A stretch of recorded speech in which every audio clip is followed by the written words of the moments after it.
Good morning विद्यार्थ्यांनो. आज आपण क्वेश्चन बेस ऑन स्क्वेअर ह्यामधील क्वेश्चन नंबर 1, 2 नंतर ॲक्टिव्हिटी असे प्रश्न विचारतात.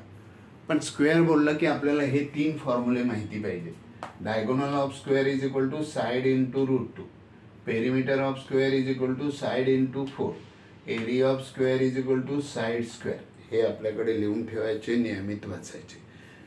हे जर आपल्याकडे असतील तर आपण इकडे मार्क मिळवू शकतो, नाहीतर मिळवू शकत नाही.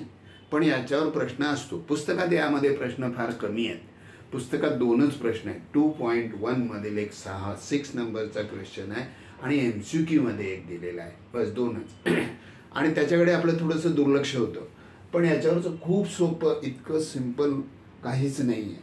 आपली पद्धत तर माहीतच आहे. आपण पहिलं फॉर्म्युला लिहितो आणि फॉर्म्युल्याला 2 अननोन असतात, त्यापैकी एक अननोन दिलेलं असतं, दुसरं अननोन काढायचं असतं. एवढं सोपा प्रश्न कोणताच नाही आणि नेहमी विचारतात. तुम्ही मागच्या 10 वर्षाच्या क्वेश्चन पेपर बघाल तर तुम्हाला लक्षात येईल की अरे हा प्रश्न आलेला आहे खूप वेळा.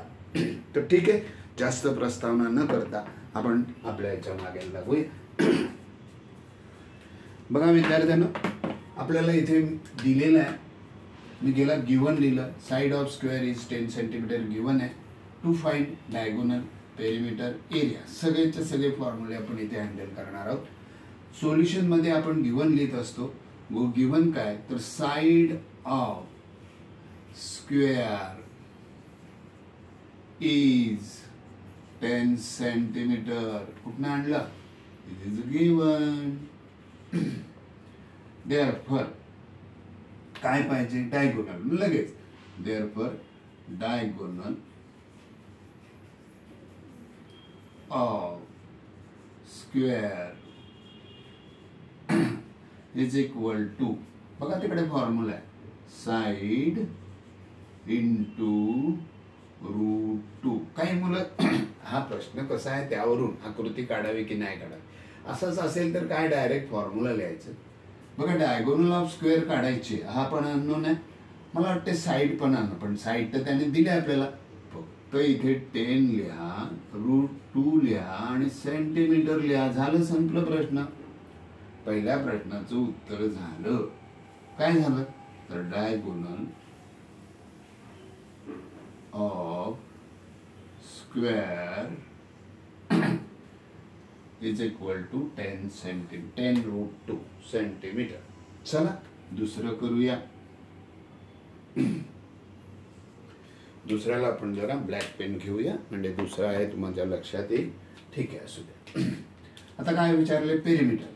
देअरफॉर पेरिमीटर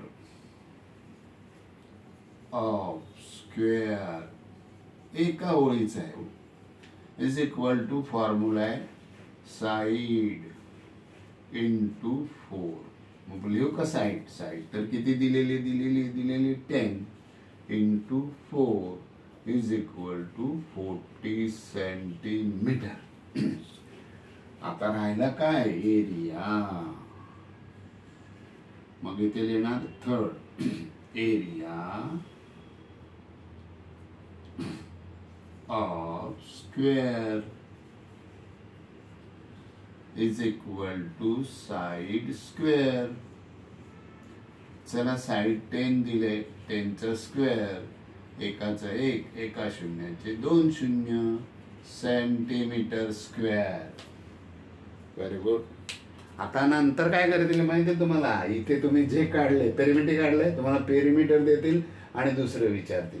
इथे एरिया काढले, तुम्हाला एरिया देतील आणि दुसरे विचारतील. इथे साइड दिलेले. तर अशा प्रकारे आपण एकाच वेळेस तिन्ही याचे फॉर्म्युल्यावर आपण प्रश्न केलेला आहे. लक्ष द्यायचं. लहान आहे ते महान असतं. त्याला जर दुर्लक्ष केलं तर तुम्ही मोठ्या नुकसानात याल. तर भेटूया ना आपण. दुसरे प्रश्न घेऊन येतोय. वाट बघा.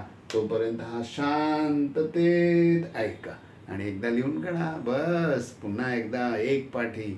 बरं, चला भेटूया बेटा. बाय.